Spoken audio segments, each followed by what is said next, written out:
Ada beberapa hal yang didoktrinkan ke kita sejak sekolah. Ironisnya, hal-hal tadi justru ada yang bikin kita jadi lemah. Dan mindset lemah ini terbawa terus sampai kita gede. Kita bahas ya bro, karena lo udah tahu, pastiin adik-adik or anak-anak lo besok gak terdoktrin konsep yang sama. Nomor 1, sekolah itu nomor 1. Sering kan lo dengar kalimat harus menomorsatukan sekolah dibanding aktivitas lain. Padahal sekolah itu cuma satu dari sekian banyak tempat lo bisa belajar. Gara-gara konsep ini, kita jadi ngerasa kalau pencapaian terbesar itu adalah kalau kita bisa perform bagus di sekolah. Nggak mikir ada hal-hal lain yang jauh lebih hebat yang bisa dikerjain di luar sekolah. Kalau ada pun, jadi malas ngelakuinnya karena takut ngeganggu sekolah. Dan yang lebih parah, kita jadi didoktrin untuk terbiasa datang pagi, pulang sore, seharian duduk di belakang meja, ngikutin instruksi dari orang lain. Jadinya ketika kita gede, kita ngerasa jenjang karir yang paling aman itu ya kayak sekolah. Datang pagi, pulang sore, duduk di belakang meja. Nomor 2, meminta itu hal yang gak baik. Di dunia nyata, kalau lo mau sukses, lo harus berani minta. Sekolah mengajarkan kita untuk gak meminta. Meminta dianggap perbuatan lemah, perbuatan memalukan. Padahal, meminta itu nunjukin kalau lo ngerti apa yang lo mau, dan lo berjuang untuk mendapatkannya. Coba lihat perusahaan-perusahaan dan pebisnis tersukses di dunia. Mereka adalah yang bisa minta modal besar dari investor, yang bisa meminta rekan bisnis buat jalin kerjasama. So, next time lo mau minta sesuatu ke siapapun, gak usah malu bro. Gak usah mikir takut ditolak. Ditolak itu biasa, gak ada ruginya. Kalau permintaan lo diterima, jackpot bro. Nomor 3, kemampuan menghafal dan menyelesaikan soal adalah hal terpenting.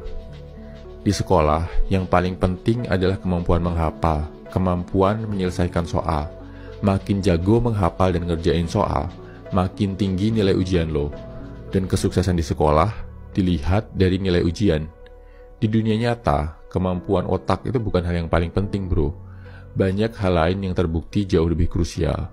Misal, kekuatan mental, kemampuan untuk berjuang di tengah kesulitan, kemampuan untuk berkorban dan menahan diri, kemampuan untuk tetap jaga karakter dan kejujuran di tengah godaan, kemampuan untuk tetap menjadi manusia baik di tengah dunia yang jahat. Nomor 4, salah dan gagal adalah hal yang memalukan. Makin banyak kesalahan, makin rendah nilai yang lo dapat.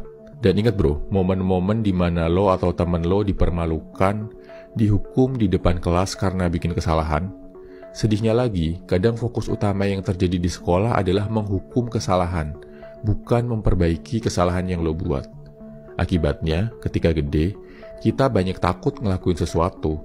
Takut salah, takut gagal, takut ditolak. Nomor 5, tujuan akhir sekolah adalah lulus dengan nilai bagus. Waktu SD lu pasti pernah dengar ada yang bilang, sekolah yang rajin ya, biar nanti dapat nilai bagus dan lanjut SMP favorit. Di Indonesia, tujuan akhir kebanyakan sekolah itu nilai bro, bukan pemahaman, bukan pembelajaran. Asal nilai bagus, nggak ngerti or nggak paham, no problem. Karena mendewa-dewakan nilai, akhirnya banyak yang menghalalkan segala cara buat dapetin nilai bagus. Ada yang nyontek, ada yang nyogok, bahkan ada sekolah yang bagi-bagi bocoran biar siswanya lulus. Hal ini nih yang bikin banyak orang di Indonesia nggak bisa bahasa Inggris. Padahal belajar bahasa Inggris udah 9 tahun, dari kelas 3 SD sampai kelas 12 SMA. Hal ini juga yang bikin banyak koruptor, karena udah dikondisikan untuk main curang sejak sekolah.